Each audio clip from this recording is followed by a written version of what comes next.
I have a little quote. And this is a quote from one of Andi's favorite authors and one of mine too. But Andi was definitely the one that turned me on to this unbelievably powerful woman, this spiritualist, this author.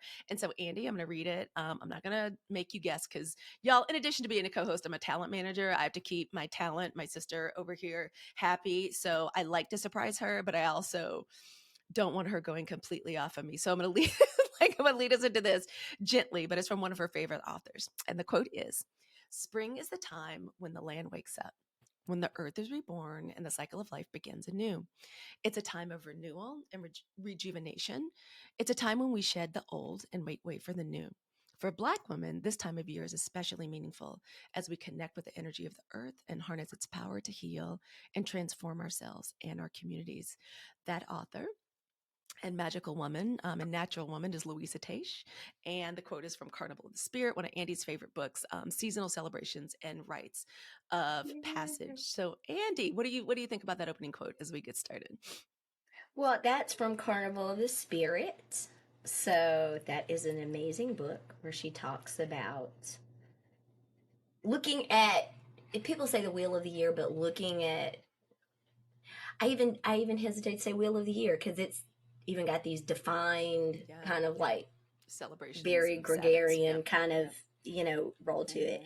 It explains the cycle of nature for us that are indigenous people. It explains the nature cycle, right, of how nature passes time, if you will, in a very beautiful way. So I like that. She has these kind of visions that she speaks into words that are really, really nice in her books. It's like poetry. Yeah. So it's really nice. I love Tesh from the first one I read, it was a long time ago, but I reread it when Andi and I got ready to start the podcast, called Jambalaya. And we especially love it. And Andi pointed this out because she talks about a way of talking, right? That the way we talk in our family, like before we read that term, I think we called it talk fighting, but she is an absolute favorite of ours. And I'm going to manifest that we're going to be able to interview her on the podcast one of these days. So I'm putting that out there into the universe. So Andi, I'm going to jump into maybe a question or a topic. And y'all, we're going to take this the way y'all know I love taking things. Y'all know I'm a tarot pro. So I love getting started with earth, air, fire, and water. And so using that as a skeleton and foundation for our conversation. So let's get started with air. And in the tarot, air correlates to mental energies, our thinking, our wit, our intellect, anxieties, cares, concerns, the way we communicate verbally and non-verbally. And we know, especially as Black and brown women and as spiritualists and as natural women, that mental health and intellectual stimulation are really, really important aspects of our overall wellness.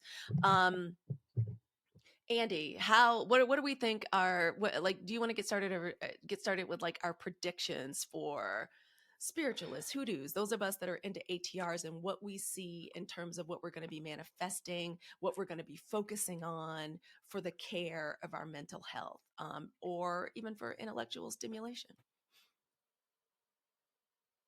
I think this is hard because my sister always, first of all, you talk about surprising me, and I feel like every time you do that open, I'll be like, bitch, we've been talking about what? That's so fancy. That's not what we said we was going to talk about on the phone. That's exactly what we said we're talking about. We're talking about predictions. Okay, make it fancy. Exactly I like a bookmark. Okay.